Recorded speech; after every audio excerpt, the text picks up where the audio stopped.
Matin. Bonjour à tous et merci de vous être connectés.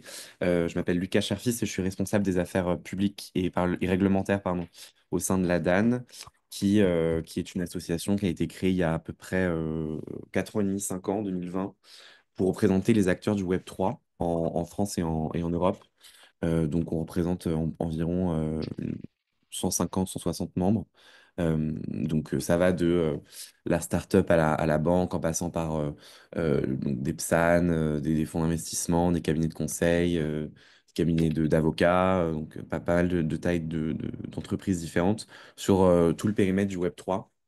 Et c'est justement aussi le sujet d'aujourd'hui, de montrer qu'au-delà du caractère purement financier du Web3 et des actifs numériques, il y a aussi des innovations et des nouveautés qui sont permises par des acteurs très compétents et dont l'expertise n'est plus à douter, qui sont parmi nous ce matin.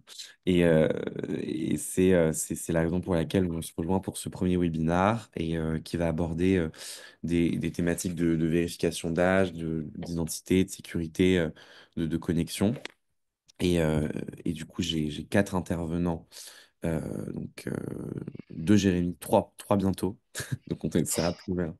Donc Jérémy Becca, je vous laisserai vous présenter, Jérémy Beaufils, Benoît Convar et un représentant de Cyberzen qui va nous rejoindre. Donc ils vont chacun à leur tour vous présenter un peu leurs solutions et vous expliquer un peu ce qu'ils sont en capacité de faire. Et à la fin, on passera un petit tour de questions-réponses à l'issue des présentations. Comme ça, on pourra faire des. Ça interférera pas forcément avec le sens du webinaire. Vous pouvez ou les mettre dans le chat et on les lira un peu à la fin, ou sinon les poser en levant la main à l'issue des intervenants. Euh, voilà pour moi. Et puis je laisse Jérémy Bécache commencer. Merci Lucas. Bonjour à tous. Ravi d'être avec vous aujourd'hui. Je suis Jérémy Bécage, donc, vous l'avez compris, IE. Et et je dirige les affaires de Fireblocks en France. Alors, bon, quand on parle de Fireblocks, on pense souvent, et je pense que dans l'assistance, certains de vous en ont très largement entendu parler, on pense souvent à une plateforme leader qui va équiper notamment les institutions financières dans leurs initiatives Web3. Et concrètement, Fireblocks, c'est une infrastructure sécurisée de wallets décentralisés sur laquelle s'appuie toute une suite d'applications, tantôt pour la tokenisation, tantôt pour l'orchestration des paiements, etc. Et puis surtout, un réseau de plus de 2000 contreparties qui forment l'un des plus vastes écosystèmes crypto institutionnels au monde. Bon, ça c'est Fireblocks, très bien. Maintenant, notre succès, parce que j'ai la chance de représenter une entreprise qui fonctionne bien, repose bien évidemment sur des technologies solides, mais il y a en réalité deux grands principes qui ont fait jusqu'à présent toute la différence. Il y a la self-custody, qui va permettre aux entreprises, aux institutions de garder un contrôle total sur leurs actifs, et puis il y a l'interopérabilité, qui assure une connexion fluide avec l'ensemble de l'écosystème blockchain. Et en fait, aujourd'hui, j'aimerais aller un tout petit peu plus loin sur ces fondamentaux. On l'a préparé bien évidemment ensemble. Le Web3, en réalité, c'est bien plus qu'une simple question de custodie et d'intégration. C'est aussi une réflexion sur la souveraineté numérique et sur la confiance. Et en fait, s'il y a bien un sujet pour lequel cette question est évidemment cruciale, eh bien, c'est l'identité numérique. Alors, je le dis tout de suite, j'ai pas de slide, il va falloir se contenter de moi. Mais je vais essayer de le rendre le plus ludique possible. D'abord, le premier point sur l'identité numérique, c'est de poser le cadre. Qu'est-ce que c'est, etc. Et en fait, c'est un concept qu'on utilise tous les jours sans vraiment y penser. On se connecte à des services, on remplit des formulaires, on partage des données. Mais au fond, ce qu'on ne sait pas très bien, c'est qui contrôle ces informations, qui les valide, qui les protège. Et donc, avant de parler de l'identité numérique réellement et de ses enjeux, je vais tenter de définir ce dont il est question. Alors, c'est la partie culture G, j'ai fait Sciences Po. L'identité, c'est ce qui permet de reconnaître un individu et d'établir son individualité. Donc, c'est en fait, en des termes légaux, un ensemble de traits qui vont distinguer ou discriminer une personne aux yeux de l'état civil et de la loi. Bon, ça, c'est la définition administrative, bien sûr, mais l'identité, c'est aussi quelque chose qui demeure stable dans le temps. Ce qui doit rester vrai quelles que soient les circonstances. Et en mathématiques, quand on parle d'identité, on parlerait d'une égalité qui est toujours valable, quel que soit l'inconnu.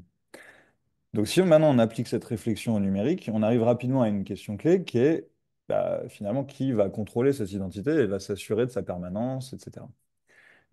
Et donc c'est là que la souveraineté numérique va pouvoir entrer en jeu, puisque avoir une souveraineté numérique, c'est être en capacité de maîtriser ses propres attributs numériques, bien sûr.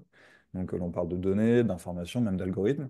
Et cette souveraineté, elle signifie pas nécessairement détenir ces éléments, mais pouvoir aussi en exercer et surtout en exercer le contrôle.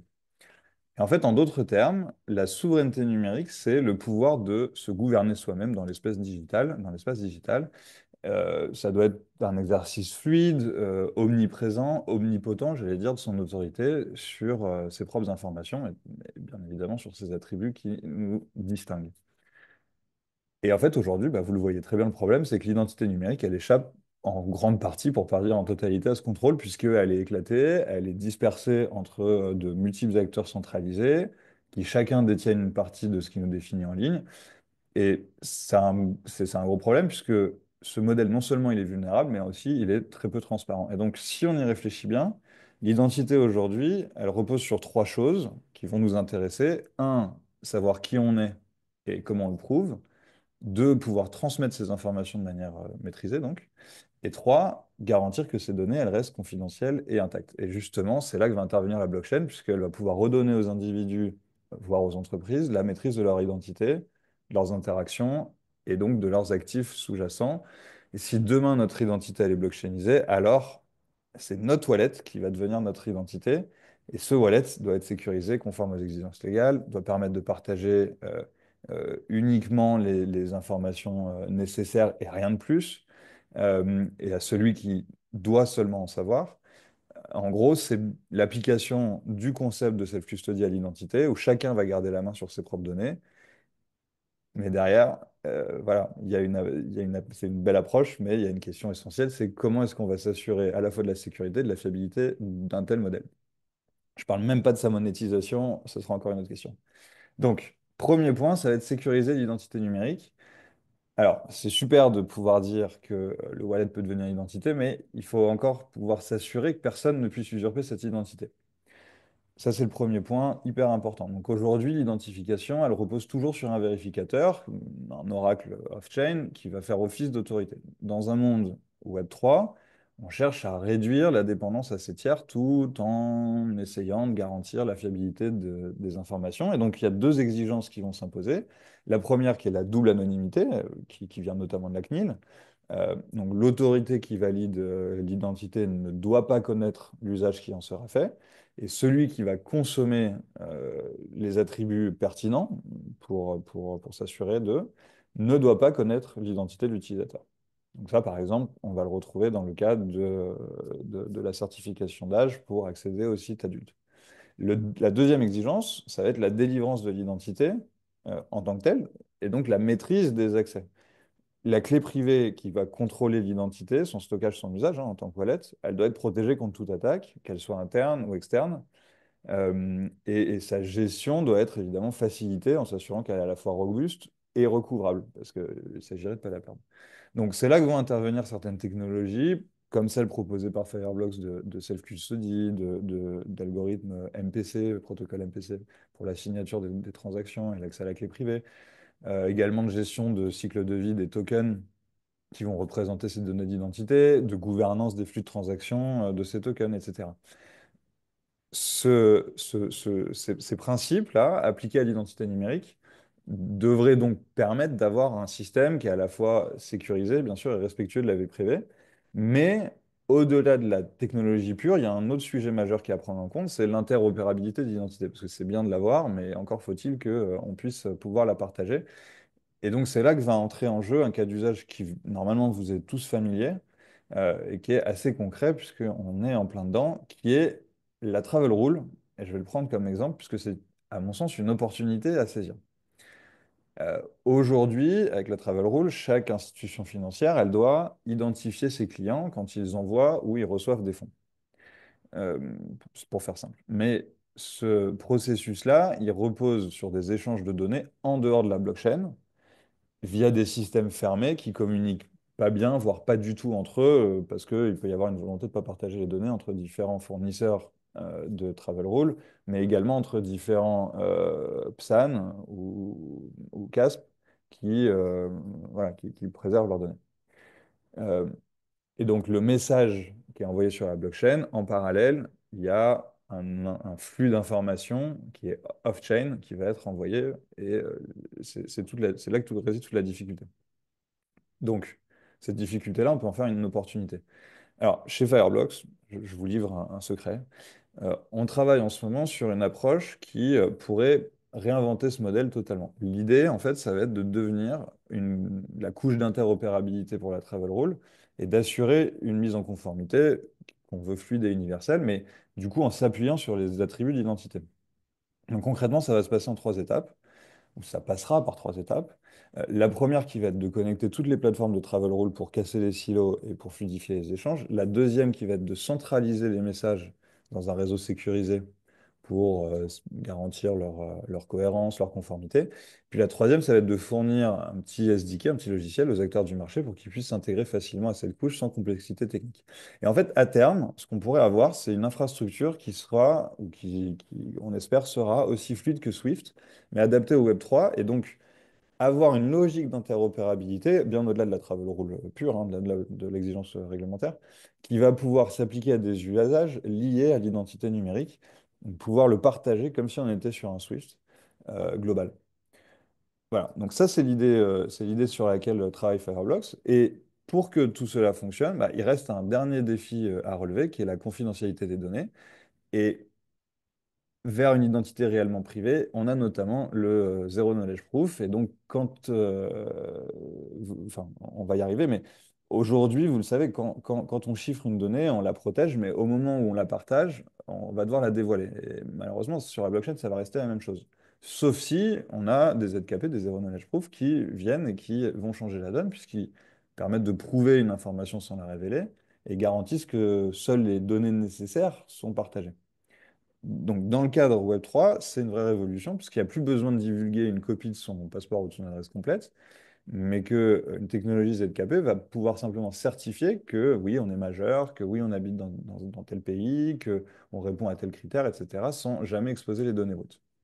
Alors, ça reste complexe à utiliser, les ZKP, ça demande beaucoup de puissance de calcul, l'adoption, elle en est qu'à ses débuts. Mais pour autant, il y a une question sous-jacente, qui me paraît moins intéressante, qui est, une fois qu'on a exploré toutes ces thématiques autour de l'identité numérique, il y en a certainement d'autres. euh, Est-ce qu'on est prêt à, voilà, à faire définitivement confiance à du code plutôt qu'à un intermédiaire humain? Et fondamentalement, c'est la vraie question sous-jacente à la blockchain et donc au Web3. Et du coup, je vais conclure là-dessus. C'est que, voilà, je l'espère l'avoir montré, Fireblocks ne se limite pas à la custodie des actifs numériques.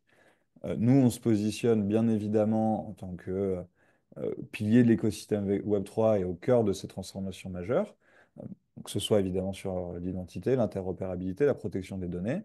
Et encore une fois, même s'il y a sans doute d'autres réflexions à avoir, notamment sur la monétisation de l'identité numérique, euh, j'espère au moins avoir livré avec ces mots quelques pistes de réflexion et justement d'avoir aussi introduit ceux qui vont me succéder aujourd'hui. Et donc, je suis ravi maintenant de passer la parole à Planck, à Kakarot, à Cyberzen qui vont approfondir ces sujets. Merci de votre attention et puis au plaisir d'échanger si jamais vous le souhaitez. Merci Benoît, beaucoup. je crois que c'est à toi.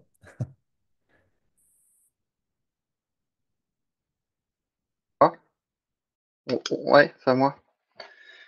Alors, donc moi, je suis un des cofondateurs d'une société qui s'appelle Plink.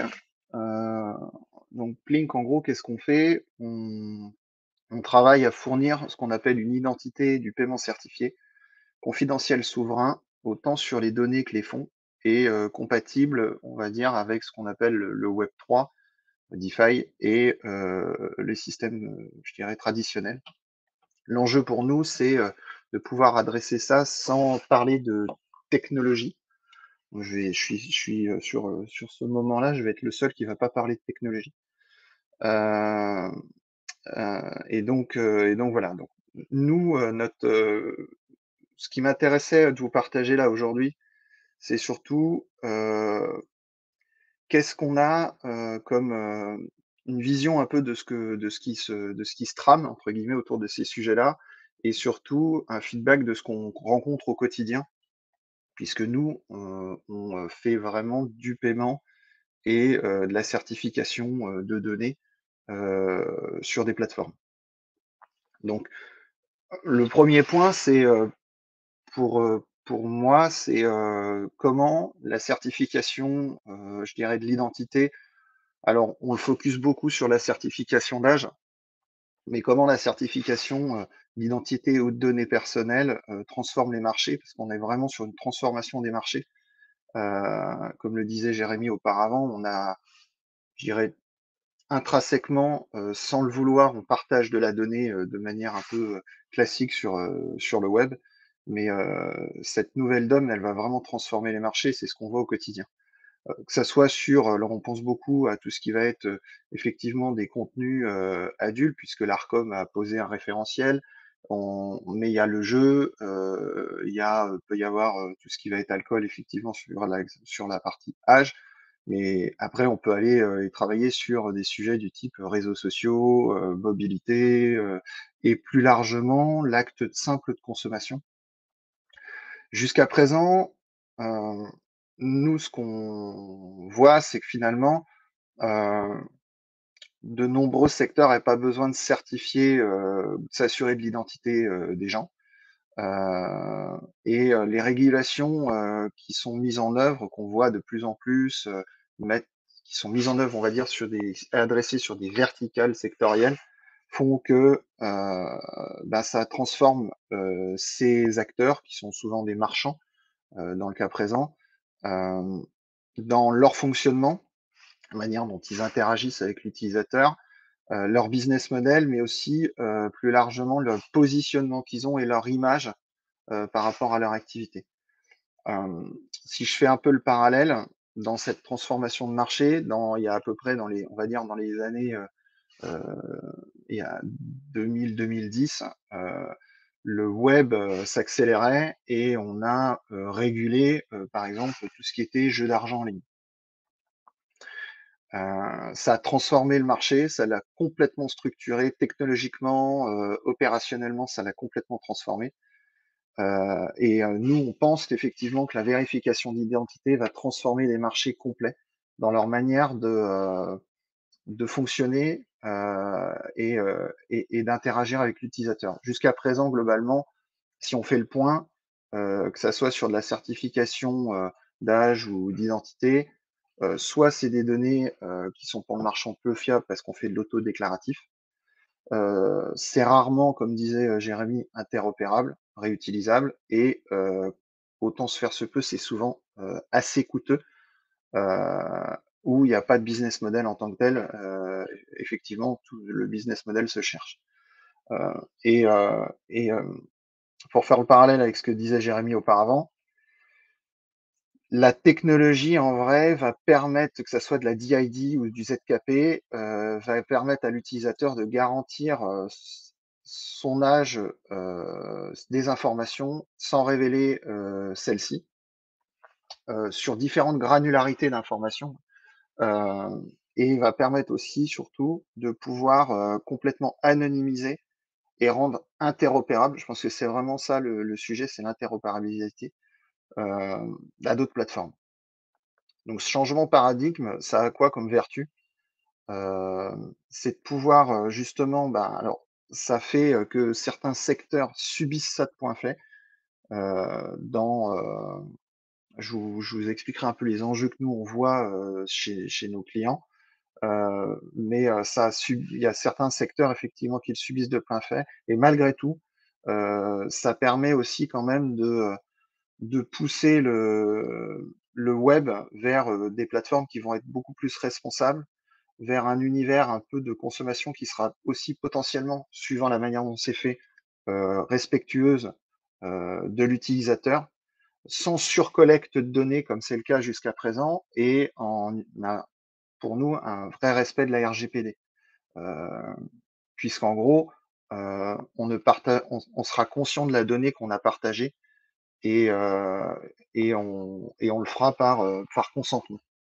Donc pour nous, cette notion de certification de l'identité ou cette gestion de l'identité, c'est la suite d'une économie qu'on digitalise, qui est de plus en plus collaborative, notamment le fait des marketplaces, ces choses-là. Ce qu'on se dit surtout, c'est que on, on parle souvent de la certification d'âge. En gros, on fait souvent la fragmentation entre on va faire de la certification d'âge, d'identité, on va faire de la certification de données. Mais il y a un des gros enjeux, c'est qu'on le décorrèle de la notion de paiement, de fraude et, euh, et de partage de consentement. Pour nous, c'est quelque chose qui doit se faire de manière globale. C'est pour ça que nous, on le traite à la fois cette notion d'identité et à la fois cette notion de paiement. Parce qu'on se dit que si besoin de certifier son identité, c'est souvent lié à un acte de consommation. Donc voilà un peu le côté transformation de du secteur. Et ensuite, il y a des gros enjeux côté utilisateur et côté marchand. Côté en d'autres, pour la faire simple, il y a trois gros enjeux pour nous sur cette partie identité. C'est pas des enjeux spécifiquement techniques, c'est plutôt dans un premier temps des enjeux d'expérience utilisateur. C'est des enjeux de confiance dans l'usage de la donnée, dans la manière dont elle est collectée, parce que il y a une prise de conscience de l'utilisateur dans la collecte de celle-ci. Ce qui n'est pas le cas jusqu'à présent, puisqu'elle est collectée de manière empirique, ou elle est collectée par petits bouts. Donc il y a une non-conscience à l'heure actuelle. Nous, on voit dans notre système, dans notre produit, il y a une vraie prise de conscience que la donnée, elle est collectée. Et ensuite, le gros du sujet, c'est l'impact sur le business. C'est en gros qui paye. Euh, par rapport à ça, on voit beaucoup de freins à en gros, ce qui est assez rigolo, c'est que si je prends l'exemple, je pense que tout le monde autour de la table se dit: «Mais c'est vachement bien», parce que c'est vrai que, on approuve l'idée de pouvoir, avoir moins de fraude, de pouvoir reprendre la donnée, la main sur sa donnée, de pouvoir mais malgré tout, il y a quand même un frein, c'est quand on se retrouve face à l'écran et qu'on se pose la question, je vais devoir me certifier. Quelle est tout simplement la relation entre cette donnée que je dois certifier, cette identité soit certifiée, la relation avec l'État et cette donnée, quelle est ma liberté de navigation sur le web? Enfin, c'est des questions qu'on se pose face à l'écran quand on commence à rentrer sur des workflows de ce type. Euh, et donc, par rapport à ça, les utilisateurs, ils sont face à des parcours qui sont frustrant. C'est-à-dire qu'en face, on a des parcours qui sont plutôt frustrants, où on va demander de KYC, enfin, alors on parle de KYC, mais de vérification d'identité ou de KYC à chaque plateforme. Donc c'est pour ça que nous, on pousse pour une réutilisation de celui-ci dans nos systèmes. Euh, un risque sur la vie privée, parce que les gens se posent la question de se dire, ouais, ok, mes données sont partagées à un tiers, est-ce que c'est la transparence? Donc nous, on a monté des choses et on travaille sur la confidentialisation complète des wallets. Euh, le manque de confiance sur l'usurpation d'identité, on assure en gros que ces données, elles ne peuvent être lues que par la personne dans nos systèmes. Donc on travaille beaucoup plus sur cette partie-là. Et ensuite, pour les marchands, on voit que l'enjeu, ça va être plutôt, c'est des coûts élevés. C'est des coûts que j'avais pas prévus. C'est ce qu'on appelle dans le jargon un peu plus financier, de la compliance, hein. Mais au travers de ça, c'est aussi des coûts, un encadrement de ces données personnelles. Et donc, nous, on l'intègre dans nos systèmes et on s'est dit qu'on devait le faire de manière gratuite parce qu'on l'intègre justement au paiement.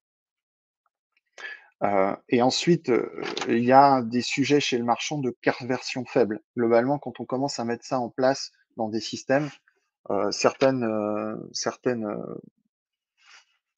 on observe une baisse globalement de la conversion des utilisateurs. Ce qui veut dire que on travaille, nous, de notre côté, là-dessus. C'est l'enjeu majeur des plateformes, c'est de pouvoir justement conserver la conversion.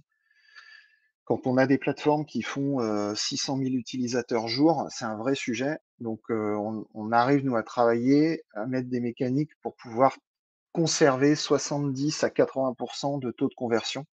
Alors, il y a toujours de la perte, hein, mais voilà. Et ensuite, il y a une partie responsabilité juridique chez le marchand, parce que lui va se poser la question de ben, si je collecte cette donnée, où est-ce que je la stocke, comment je la stocke, voilà. Donc nous, étant donné qu'on est régulé, nous on est PSAN, qu'on est régulé comme une banque, ben, on se met en tiers de confiance de cette gestion de données. Et ensuite, sur la complexité technique, c'est l'autre question que nous posent les clients, c'est comment en gros on met ça en place. Voilà. L'idée, c'est de pouvoir justement abstraire complètement cette partie technique et d'arriver avec une API qui puisse s'installer en environ 2 semaines. Ça, c'est globalement, voilà. Nous, on se positionne beaucoup plus dans sur ces enjeux-là parce qu'on on se rend compte que au-delà de la partie technique, il y a un vrai sujet de d'expérience utilisateur, de business model, effectivement. Voilà. Et par rapport à ça,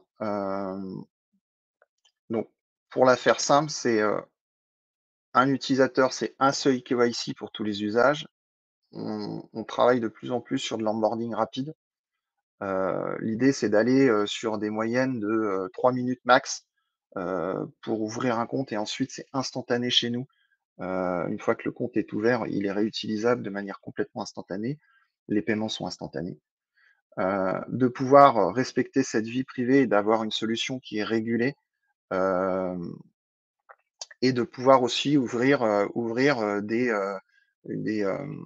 un contrôle complet de la donnée sur et d'ouvrir des géographies.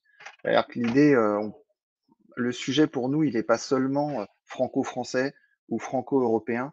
Euh, on traite par exemple sur des paiements entre, par exemple, les États-Unis et la France. Ben, on se doit de s'assurer que les paiements sont sécurisés, que l'identité est confidentialisée, que ça soit en traversant l'Atlantique. Euh, et ensuite, le dernier point, c'est que sur cette partie business model, l'objectif, c'est vraiment de pouvoir offrir une solution gratuite pour l'utilisateur et pour le marchand. Voilà un peu nous comment on va comment on voit les choses en tout cas.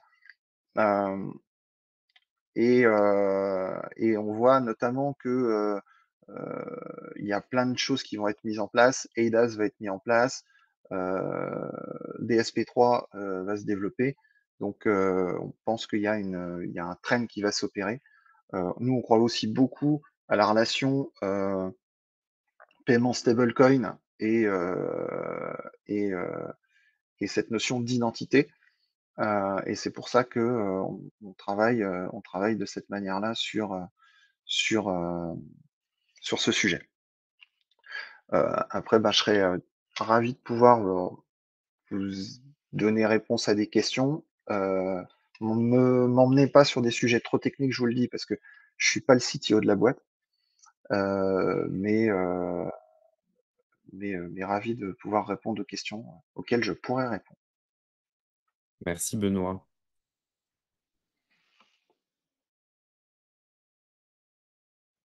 Ah, pardon, je pensais qu'on faisait les questions tout de suite, mais très bien. Je me mets en mode présentation. Bonjour, je suis Jérémy de Cacarotte et je suis très heureux de passer après Benoît et Jérémy numéro un. Parce qu'il y a pas mal de sujets qui ont été évoqués autour de l'identité numérique, de la souveraineté, du contrôle, de l'interopérabilité.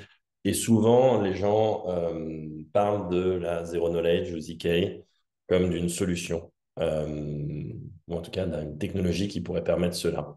Donc, l'idée d'aujourd'hui, c'est de pas vraiment rentrer trop dans le détail Pour ça, il y a notre site qui fonctionne exactement comme des preuves zero knowledge et on va essayer d'être un petit peu moins technique. Mais si vous voulez voir les sous-jacents, les papiers de recherche et tout ce que cela permet de changer pour la blockchain et pour l'IA, on pourra aller dedans. Mais aujourd'hui, je pense que au vu de l'audience, le concept est plutôt de expliquer factuellement, comme l'expliquaient Benoît et Jérémy, comment la zero knowledge peut aider et expliquer ce que cela permet. Donc, la zero knowledge, en fait, permet de prouver qu'une information est vraie sans rien révéler de cette information. Donc, généralement, les gens voient cette technologie sous un angle qui est celui de la privacy.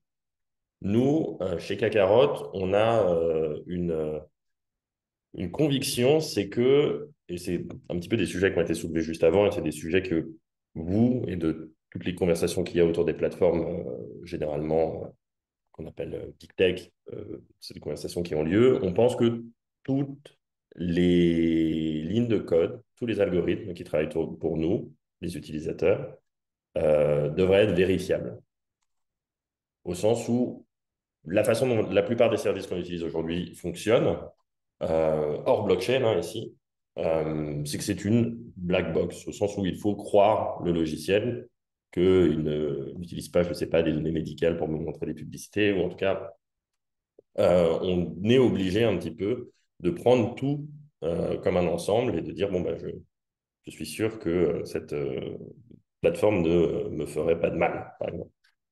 Il y a une solution à ça, en tout cas parfois c'est présenté comme une solution qui s'appelle open source et c'est très intéressant. Le concept est donc de voir le code qui est utilisé. L'idée ici est donc de pouvoir voir et on pourrait dire que ça protège ou ça effectivement répond ou comment dire, respecte les promesses qui sont faites à l'utilisateur, mais dans les faits, il faut pouvoir réexécuter ce code pour être sûr que c'est bien celui-ci. Et deux, toutes les plateformes n'ont pas vocation à montrer leur code puisqu'il y a une logique propriétaire et que, évidemment, c'est un business. Et donc, ce n'est pas forcément la solution à la premier problème. Nous, ce qu'on pense, c'est justement cette troisième chose qui est que l'utilisateur pourrait vérifier que les algorithmes travaillent pour lui en suivant des règles qui sont préétablies et qui sont comprises par toutes les parties. C'est vraiment ça qui, chez Kakarot, nous anime. La zero knowledge est donc une possibilité de faire advenir cette réalité. Donc là, on va passer dans une partie un petit peu plus technique. Je sais qu'il est 9h38, mais normalement, vous êtes chez vous, vous avez un café, et je l'ai testé avec ma maman et elle a compris. Donc, a priori, ça devrait fonctionner. On va essayer de voir comment la zero knowledge permet justement d'avoir du software qui est vérifiable. Donc, excusez-moi, les slides sont en anglais, donc je vais essayer de ne pas faire trop de franglais. Ça va être un petit peu compliqué, mais on va y aller ensemble. Ces lignes de code que sont le software, elles peuvent avoir des inputs qui sont publics. Généralement, il y a des inputs qui sont privés. Ici, on les a mis entre crochets, des données sensibles.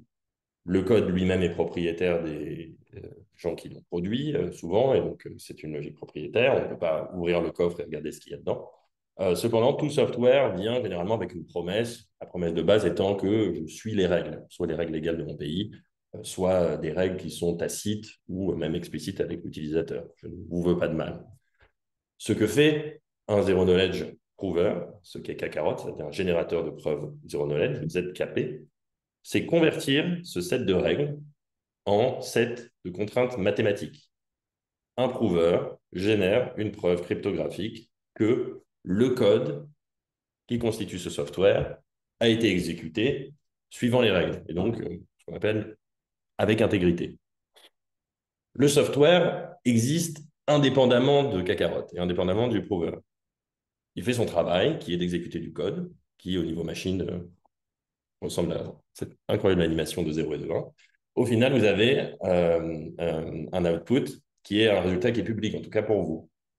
Vous voyez le résultat, vous ne voyez pas forcément la logique propriétaire, enfin, souvent vous ne la voyez pas d'ailleurs, et même les données sensibles ne sont pas vues par les gens avec qui vous partageriez, par exemple, le résultat public. Ce que fait le prover, c'est que, au niveau machine, donc des 0 et des 1, il s'assure qu'en s'exécutant, le code ne contrevient pas aux règles qui ont été établies. Donc, juste de façon mathématique, apporte la preuve que les règles ont été respectées. Et donc, peut associer à ce résultat un code source.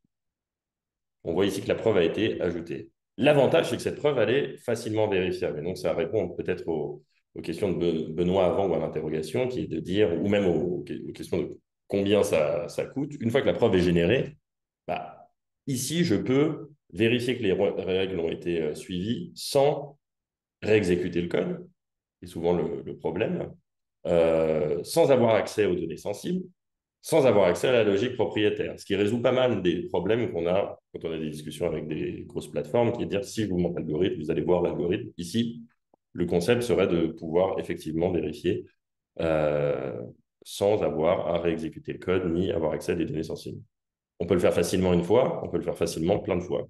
On peut être beaucoup et on peut le faire de façon extrêmement simple. Je marque une pause pour être sûr que je ne vous mets pas de tunnel, j'ai même un chronomètre. Donc, normalement, en 3 minutes, vous comprenez à présent ce qu'est le ZKP. Donc, vous faites partie du top percentile des gens les plus informés sur le ZK. Donc, déjà, bravo à vous. Cela ne vous dit pas à quoi ça sert. En fait, si je vous dis que ça se rend du software vérifiable, ben, en fait, ça rend tout type de software vérifiable. Regardez autour de vous, tout ce qui a une ligne de code à l'intérieur peut à présent être vérifié. Un service de taxe, en France, on a très bon service de taxe, donc on n'utilise pas de comptable généralement. Mais si vous utilisiez TurboTax, parce que vous êtes un citoyen américain, bah, il y a plein évidemment de données sensibles, super sensibles. L'idée et la promesse ici étant que votre taxe, en tout cas ce que retourne TurboTax, correspond aux règles fiscales en vigueur et effectivement bien ce que vous devriez payer. Le résultat pourrait être consommé par l'administration fiscale, des auditeurs, une ONG. Si vous avez eu l'honneur et l'avantage même d'être, je ne sais pas, au chômage, parfois vous devez aller au musée, vous devez montrer comment dire, montrer que vous n'avez pas les ressources suffisantes pour payer le musée. Donc l'idée ici, ce serait de dire qu'il n'y a pas besoin de montrer vos ressources, vous pourriez juste montrer la preuve que vous appartenez au bon tax bracket et pouvoir rentrer au musée du Louvre sans avoir montré une fiche Pôle emploi, par exemple. Un système de vote, c'est assez banal et très utile, cependant.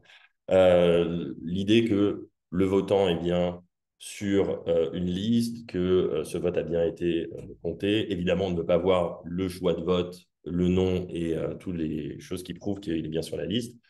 L'output peut être consommé par une commission électorale, mais la presse, etc., des auditeurs sortent partie. On peut le faire avec plein de choses. L'idée, et c'était ce dont on parlait avant avec Fireblocks notamment, bah, il est possible à présent de pouvoir dire que, en fait, un utilisateur répond aux contraintes légales d'accès à un site, mettons ici un site 18+, donc de vente d'alcool, comme tous les sites 18+.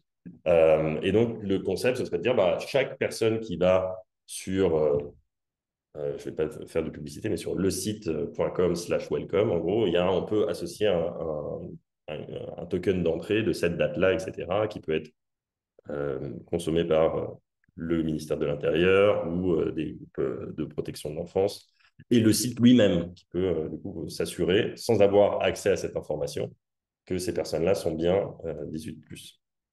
Comme je le disais au début, et ça a un double sens en français, qui me plaît un petit peu, ça n'a pas forcément en anglais, les ZKP permettent de vérifier le code avec intégrité. Il y avait une petite partie un petit peu plus philosophie Sciences Po sur l'identité juste avant moi.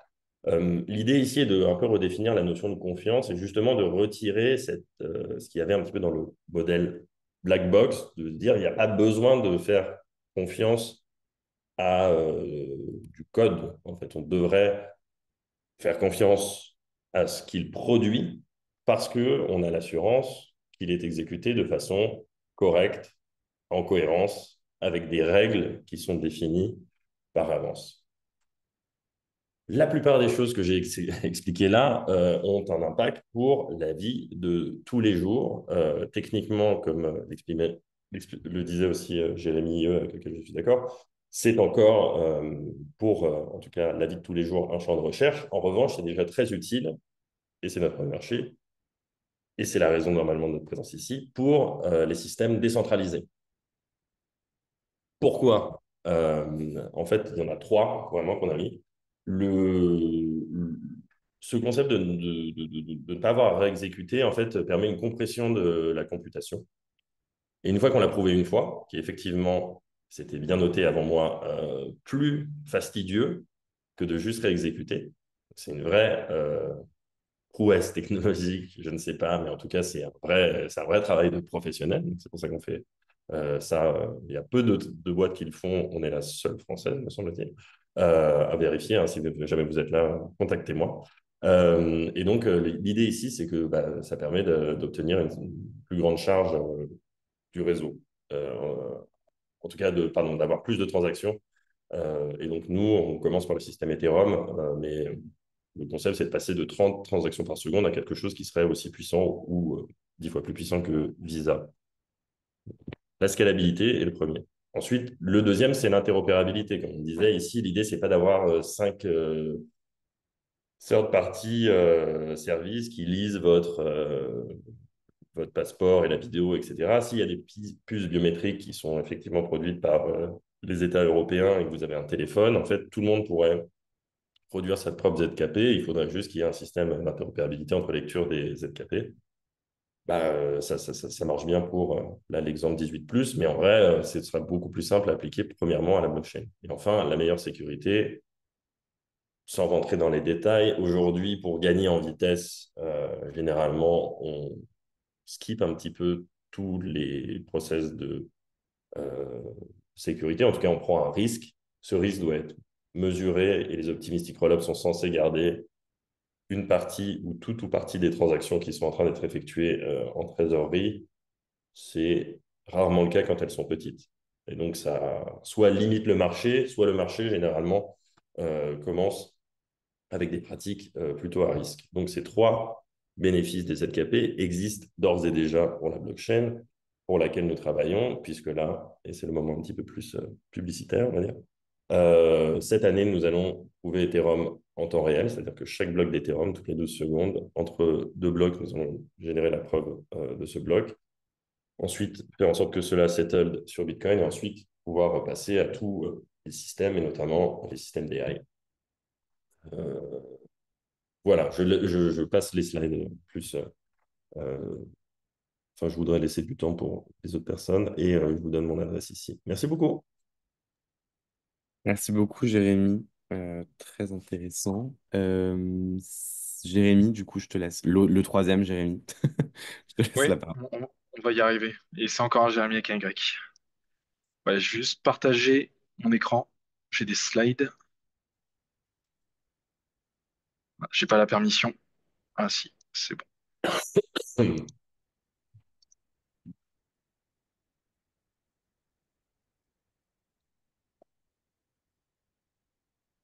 Ok. Donc a priori, vous voyez mes slides. Donc bonjour à tous. Donc je me présente, Jérémy Decoq.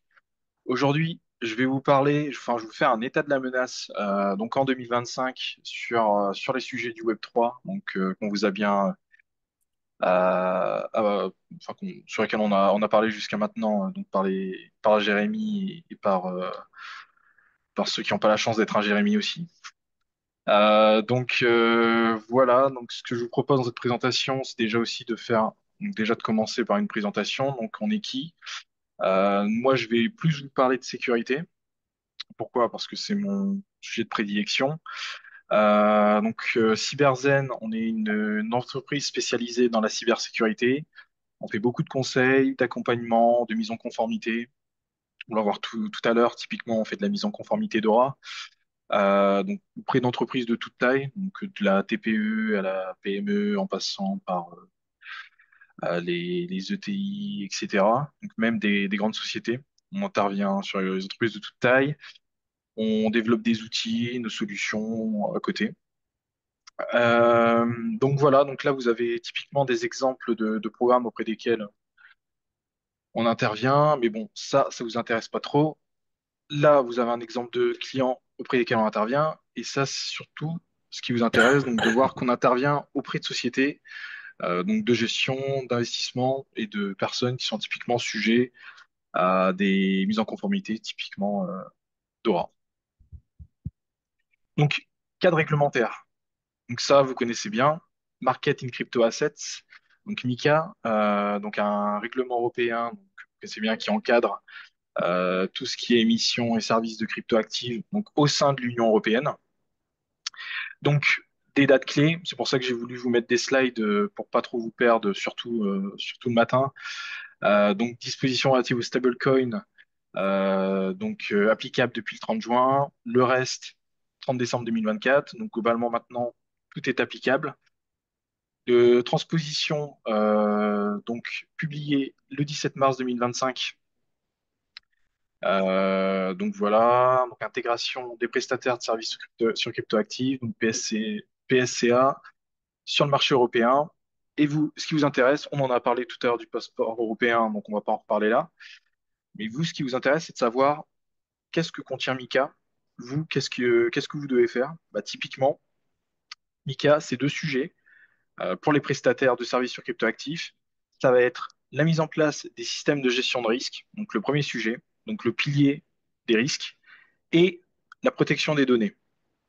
Mis à part ça, c'est écrit dans MiCA, vous faites un parallèle, vous passez sur le règlement DORA, qui lui va se charger donc de votre résilience opérationnelle numérique. Donc on en parlera justement dans la slide d'après. Donc, qu'est-ce que contient DORA? Et une fois que vous arrivez sur DORA, vous avez quatre piliers, cinq piliers, pardon. Vous avez la gestion des risques, vous avez la gestion des incidents, tout ce qui est relatif à la continuité d'activité, le partage d'informations, la gestion des prestataires, la gestion des prestataires tiers et les tests de résilience. Donc, c'est un gros morceau. C'est pour ça que dans tous les cas, forcément, il va falloir passer sur DORA. Donc, DORA, pareil, règlement européen, donc qui vise à cadrer le secteur financier. Donc, typiquement, même pour des sociétés de gestion de cryptoactifs, vous êtes cadré par DORA, donc qui est applicable depuis le 17 janvier 2025, je le rappelle. En termes d'obligations, là, que ce soit auprès de l'AMF ou auprès de la CPR, vous avez un registre d'informations qui est à soumettre. Donc pour l'AMF, c'est avant le 30 avril 2025, au format CSV en plus, qui change de template. Bref, on va pas en parler là. Et la CPR, mi-avril, donc le 15 avril. Et ensuite, ce qui est demandé, c'est de tenir à jour un registre des incidents qui auraient pu se produire au sein de votre société. Donc typiquement, il faut identifier tous les incidents, quel que soit leur niveau de criticité, mais là, on priorise surtout ceux qui sont majeurs. Et le but, c'est de pouvoir le livrer facilement et de tenir au courant l'AMF si quelque chose se passe. Et ce qui est important, on l'a noté, c'est qu'il faut aussi déclarer les incidents qui ont lieu les week-ends et les jours fériés. Bon courage aux personnes qui sont astreintes. Les défis, donc là, on parle justement du fait que l'AMF participe activement aux travaux européens sur la convergence de la supervision. Donc le but, évidemment, c'est de rendre le cadre réglementaire plus uniforme en Europe. Et c'est le challenge de l'AMF. Voilà. État de la menace. Donc, on va parler justement de cas concrets, donc montrer que tout ça, tout ce cadre réglementaire sert à quelque chose. Et typiquement, j'ai ces trois exemples-là à vous proposer. Le premier, c'est le piratage de Bybit, hein, donc février 2025. Dans tous les cas, les trois événements ont eu lieu récemment. Donc, Bybit, plateforme d'échange de crypto-monnaies, pardon, qui s'est fait dérober pas loin d'1,5 milliard de dollars, qui est un des événements les plus dramatiques en termes de, de crypto-monnaie. Euh, et donc, qui est à l'origine de ça? Donc, le groupe Lazarus, dans tous les cas, on va le retrouver un petit peu plus loin. C'est un groupe qui vient de Corée du Nord, qui est spécialisé, enfin, se spécialise justement dans les attaques de sociétés de gestion de cryptoactifs. Donc, typiquement, c'est des plateformes type Bybit. Donc, ils sont suspectés, mais c'est plus une suspicion, ça a été confirmé. Sachant que on n'est pas sur. Là, j'ai décidé de vous parler de Bybit, mais vous avez d'autres exemples qui touchent également à d'autres plateformes de crypto-monnaies. On a les cas, par exemple, de Binance ou KuCoin, qui sont un petit peu plus anciens, mais qui sont quand même dans les mémoires. Ensuite, une compromission de la chaîne d'approvisionnement, donc NPM. Donc NPM, en fait, c'est une plateforme qui est utilisée par les développeurs de logiciels, donc qui leur met à disposition en fait tout simplement des paquets. Donc des paquets permettant justement de créer leur logiciel, typiquement leur plateforme de crypto-monnaie ou des solutions de wallet. Et typiquement, c'est le cas d'Exodus et d'Atomic. Et donc justement, des acteurs ont décidé de se concentrer sur la compromission de ces paquets NPM pour, par rebond, essayer de compromettre ces portefeuilles qui a priori fonctionné, même très bien fonctionné, et ce qui démontre qu'il faut se concentrer sur les sociétés, donc sur les entités financières, mais également sur leurs prestataires. C'est les enjeux de Dora et de Mika, mais plus de Dora. Et typiquement, ça le démontre ici dans ce cas-là. Ensuite, le dernier sujet, c'est la campagne Phantom Circuit. Donc pareil, février 2025. Donc on retrouve encore notre groupe Lazarus qui a décidé, encore une fois, de cibler donc les développeurs européens. Donc cette fois, on ne parle pas de package, mais bien de personnes physiques. Et donc l'enjeu ici, c'était via leur compte d'essayer de compromettre des logiciels open source. Donc le but de l'open source étant de mettre à disposition des logiciels à tout le monde, de manière publique. Et donc pour ça, n'importe qui peut participer au développement des solutions. Et typiquement, c'est ce qui a été ciblé ici. Donc en permettant, via le biais des développeurs européens, de pousser des versions malveillantes des logiciels sur ces dépôts open source, ce qui a permis de compromettre plusieurs projets, donc populaires dans l'écosystème Web3, oui et pas que, mais nous, ce qui nous intéresse ici, c'est le Web3. Euh, et sachant que c'est très difficile de cadrer, d'avoir du recul sur cette situation et de se dire, OK, on sait aujourd'hui que telle et telle solution a été compromise for sure, et les autres, a priori, il ne s'est rien passé. C'est un peu plus compliqué parce qu'on n'a pas la liste exacte des personnes qui ont été compromises par Lazarus. Donc, je vous laisse imaginer la complexité d'une telle attaque. Ensuite, les tendances, parce que c'est ce qu'on vous parlait aussi, donc essayer aussi d'anticiper, voir ce qui peut se passer dans l'année actuelle. Donc les tendances plutôt liées à l'IA dans un premier temps. Donc typiquement les attaques, enfin l'augmentation des attaques pilotées par l'IA. Donc ici, forcément, les cybercriminels, ce qu'ils vont essayer, c'est d'utiliser l'IA à leur avantage. Nous, on le fait dans nos actions quotidiennes, donc pourquoi pas eux? Et donc, ils vont chercher, grâce à l'IA, à créer du contenu malveillant, à pourquoi pas automatiser des campagnes de phishing, euh, euh, utiliser le deepfaking, donc faker des personnes ou des comportements humains pour essayer de mettre en place une escroquerie sophistiquée et qui, en plus, serait difficile à détecter. La manipulation du contexte des agents IA. Donc ici, pareil, ce qu'on va essayer, c'est d'utiliser les capacités de l'IA pour interagir avec des réseaux décentralisés, ce qui peut pousser à l'exploitation de faiblesses sur certains protocoles Web3. Et donc, on cherchait typiquement à essayer d'altérer l'intégrité des transactions, par exemple, via l'injection pareil, d'instructions malveillantes auprès d'agents IA. Et le dernier point qu'on retrouve partout. Donc j'en parle là, dans ce contexte-là, Web3, mais je pourrais aussi en parler dans n'importe quel contexte cybersécurité. C'est tout ce qui est relatif à la supply chain attack, donc les attaques sur fournisseurs. Donc, typiquement, vous avez l'exemple du moment dont tout le monde parle, surtout ceux qui sont en train de se concentrer sur leur mise en conformité DORA, puisque on peut parler du cas Harvest, donc fintech français, je le rappelle, qui a subi une attaque cyber sur l'un de ses fournisseurs. Et donc, grâce à l'exploitation justement de son fournisseur, par rebond, Harvest s'est retrouvé compromis. Mais Harvest, c'est une société qui vous fournit des outils, notamment un outil de gestion de patrimoine ou même un CRM.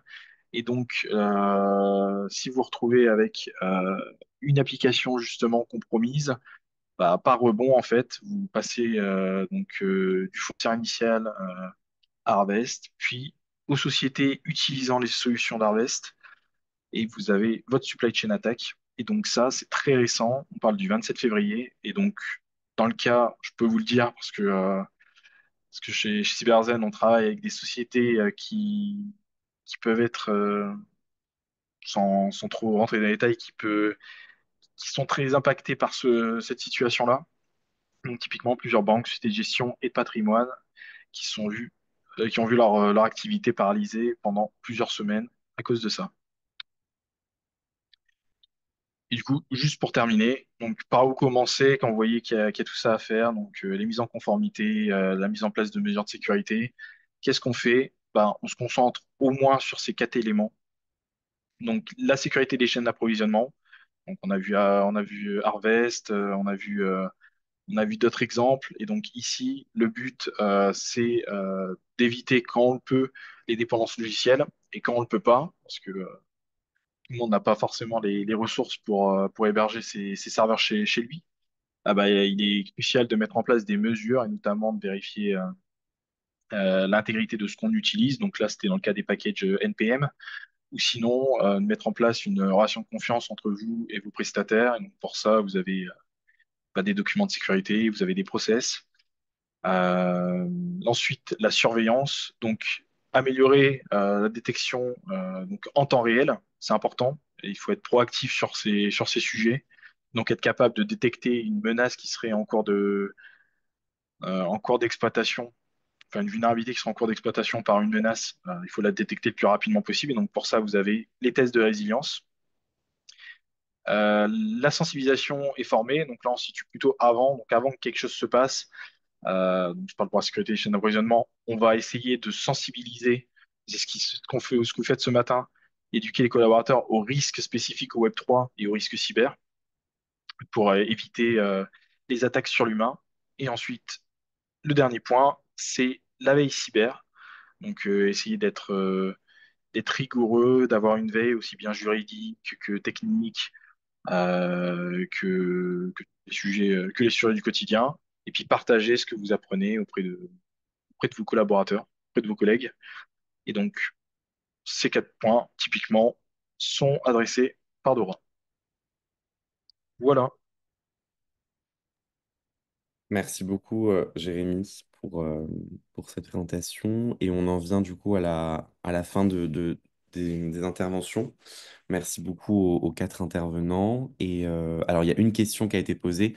Je ne sais pas s'il y en a d'autres, mais on va commencer du coup par celle-là. C'était à l'issue de l'intervention de Benoît, et qui était quelle est la typologie de clients et sa destination des marchands en ligne uniquement. Je ne sais pas qui veut prendre la parole là-dessus. Benoît, Jérémy. Je veux bien répondre. Si Alors, la question, tu peux me la reposer, s'il te plaît? Quelle est la typologie de clients? Est-ce à la destination des marchands en ligne uniquement? Alors, la typologie de clients, bah, ça va être des plateformes qui ont besoin de faire de la certification. Alors, on a différents types de plateformes. On va avoir des plateformes du type qui font, on va dire, du contenu de créateur. On va avoir des plateformes qui font de l'alcool. On va avoir des plateformes qui vont faire du jeu. Et puis, on va avoir plus largement des plateformes qui vont faire des types marketplace internationales, des transactions du type B2B, où il y a besoin d'avoir une certification plus large de la personne ou des personnes qui interagissent, on va dire. Et encore une fois, donc ça veut dire que nous, en gros, ce qu'on va faire à destination de ces gens-là, c'est la capacité de porter le, la collecte, la capacité une seule fois, hein, puisque la personne l'a fait une seule fois, et ensuite la capacité de pouvoir réaliser le paiement sous cette certification. Voilà, c'est ça. Et les utilisateurs, hein, parce que nous, notre client, c'est les marchands, mais les utilisateurs, ils sont effectivement clients chez nous, on va dire, ils sont utilisateurs. Ils deviennent clients au moment où ils peuvent utiliser dans le wallet la possibilité d'émettre des paiements en ligne certifiés et confidentialisés entre eux, comme on peut le faire, vous retrouvez d'autres systèmes qui font ça, nous on le fait de manière totalement sécurisée, confidentialisée. Voilà, donc ça c'est une autre typologie d'usage qu'on fait, qu'on appelle sur chez nous du P2P. Voilà. Je ne sais pas si ça répond à la question, s'il y a besoin de plus de détails, à dispo.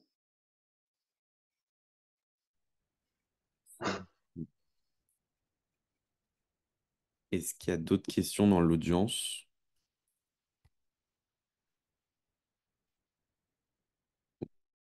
Moi, j'en ai une peut-être. Donc, on a bien vu les considérations un peu techniques, cyber et même un peu plus larges sur ces solutions. Et selon vous, qu'est-ce qui fera que ces solutions sont vraiment acceptées, adoptées, intégrées, légitimées dans l'écosystème Web3? Est-ce qu'il y a un, un vecteur en particulier qui fera qu'à terme, ce sera vraiment quelque chose d'universel? Si je peux me lancer, il y en a deux. Pour l'écosystème Web3 en particulier, c'est ce qu'expliquait Benoît de façon très pertinente. Qui va payer? Donc en fait, ce qu'il faut offrir, c'est une solution qui soit mieux que l'actuelle, moins chère. Donc on peut évidemment le promettre, mais tant que ce n'est pas faisable, ça paraît assez compliqué. C'est vraiment là-dessus qu'on se concentre. Ce qu'on voit, en tout cas du côté Zero Knowledge Proof, c'est qu'on arrive à avoir, on vise des coûts de vérification de transactions qui sont de l'ordre du centime. Donc, quelqu'un d'autre pourrait le prendre. Ce qui est un coût qui est bien inférieur à celui en fait, souvent d'être très mal protégé. En tout cas pour le Web3, pour les optimistic rollups qui ne font pas vraiment leur travail d'avoir des fonds de côté. Donc, ça, c'est plus sur le côté. Bon, il y a quand même un principe de réalité, quoi. Ensuite, la chose qui est intéressante, c'est justement, et c'est les discussions qu'on a beaucoup avec la DAN, et j'invite tous les gens qui nous ont écoutés aujourd'hui à participer, à me contacter s'ils ont des solutions, c'est de pouvoir montrer à quel point euh, on, on pressent et on prévoit des problèmes qui existent dans le vrai monde, du fait qu'on est on est dans le web, des institutions décentralisées. Les problèmes de KYC, etc., ils sont très bien vus. Donc, j'étais invité à une sorte de séminaire sur la cybercriminalité Interpol. Les gens ont bien compris le concept de KYC et à quel point les générations par ChatGPT de faux KYC en viennent à un problème. La Zero Knowledge Proof est effectivement, en tout cas de mon point de vue, une solution technique qui pourrait dire, voilà, quand les screenshots ne disent plus la vérité, bah, qu'est-ce qu'il nous reste, quoi. Donc c'est ce concept-là où il faut quand même le mettre face à des problèmes qui sont visibles. Voilà, on est sur LinkedIn, on voit des gens qui génèrent des reçus de Total Energy, etc. Mais en fait, c'est un vrai problème. Donc, c'est aussi cette idée-là. Pour des problèmes actuels, moins cher, plus vite, en gros. Pour des problèmes futurs, être sûr que ces problèmes soient bien identifiés. Problème de protection de l'enfant, je pense très bien identifié. Problème d'avoir de l'abus de biens social fait de façon absolument facile à des échelles complètement dingues, très bien identifié par tout le monde. Si les Échos et le Figaro le couvrent aujourd'hui, c'est que c'est déjà très dedans. Donc c'est plus cette idée-là de pouvoir montrer justement comment nous, qui était l'origine, on peut être cette passerelle entre technologie avancée et problèmes de demain auxquels on a déjà affaire aujourd'hui.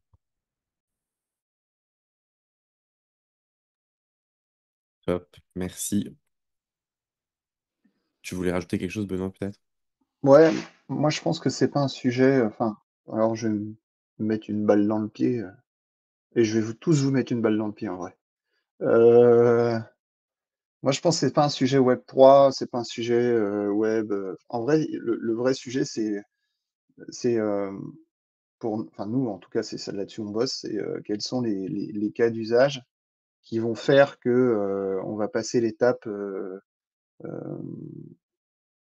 on va passer, comment dire, ça va devenir mainstream entre guillemets. Comment ce sujet-là vient mainstream pour tout le monde euh, dans un monde où au final on se pose pas trop la question. On met sa CV sans se poser de questions dans un système. On envoie, enfin finalement on envoie des données un peu à droite et à gauche. Donc nous moi je crois beaucoup au use case. Je crois aussi beaucoup au fait que bah, nous c'est la conviction qu'on porte. Donc on se dit bah vu qu'on l'intègre dans une solution de paiement, on le fait gratuitement. Donc il n'y a plus cette question, je dirais, du coût associé de ce que ça doit porter. D'autant plus que c'est la condition qu'on a, c'est que c'est une souveraineté de données. Pourquoi la faire payer ailleurs et donc voilà. Mais un des sujets, ça va être un mix entre, je pense effectivement, le cas d'usage, les régulations qui vont se porter, l'homogénéisation de ces régulations. Quand on voit la gestion de ce sujet entre les États-Unis et la France, c'est totalement différent. Voilà. Mais ça va se faire petit à petit et plutôt au travers de cas d'usage pressentis. Et après, la technologie en elle-même va permettre d'accélérer ça et de faciliter ça, autant d'un point de vue, euh, effectivement, comme disait Jérémy, Y, coût, mais aussi interopérabilité, comme disait Jérémy B de Fireblocks, ouais, voilà. Tout ça, c'est si vous voulez, la mayonnaise en dessous que le vrai sujet, c'est comment on adresse des verticaux en cas d'usage. Voilà. Merci beaucoup. Et on prend une dernière question peut-être pour pas trop empiéter sur l'horaire qui, de Monia, lors de votre intervention sur l'identité certifiée, le sujet des NFT n'a pas été abordé. Y a-t-il une raison particulière à cela? Est-ce un choix lié aux usages actuels ou aux aspects réglementaires ou à d'autres considérations? Bon, je lève la main et directement. Si, en fait, NFT, c'est un non-fungible token. Si, alors, je partagerai les slides si vous me les demandez.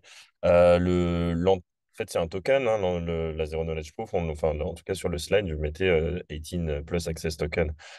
Le problème d'une exception comme NFT, c'est elle vient charger. Si on en parle, les gens pensent carte Pokémon et après arrêtent d'écouter. Mais dans les faits, un NFT, qu'est-ce que c'est? C'est quelque chose qui porte avec soi, c'est un petit morceau de smart contract qui porte une certaine authenticité. Cette authenticité, on avait tendance à la titriser, en tout cas lui apporter une valeur financière, en tout cas dans l'esprit global des gens, peut-être hors de cette salle.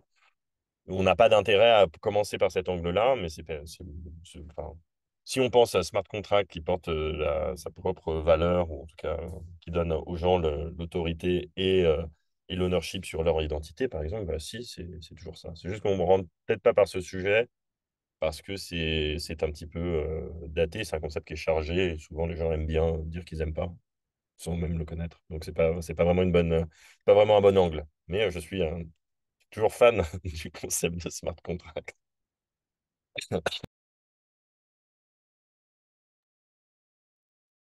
Top, merci. Est-ce- Si personne n'a d'autres questions, on va finir là. Merci beaucoup aux trois Jérémy et à Benoît. J'ai presque envie de dire aux quatre Jérémy pour que ce soit. Et merci à tous les participants d'avoir assisté à ce webinaire et je vous souhaite à tous une très bonne journée. Et n'hésitez pas à contacter les intervenants. On avait fait une petite communication donc à leur LinkedIn si vous voulez leur envoyer un message, des questions. Voilà. Merci à tous et à toutes. Merci à vous. Bonne Merci à journée. tous. Au Bonne revoir. journée. Bonne journée. Au revoir.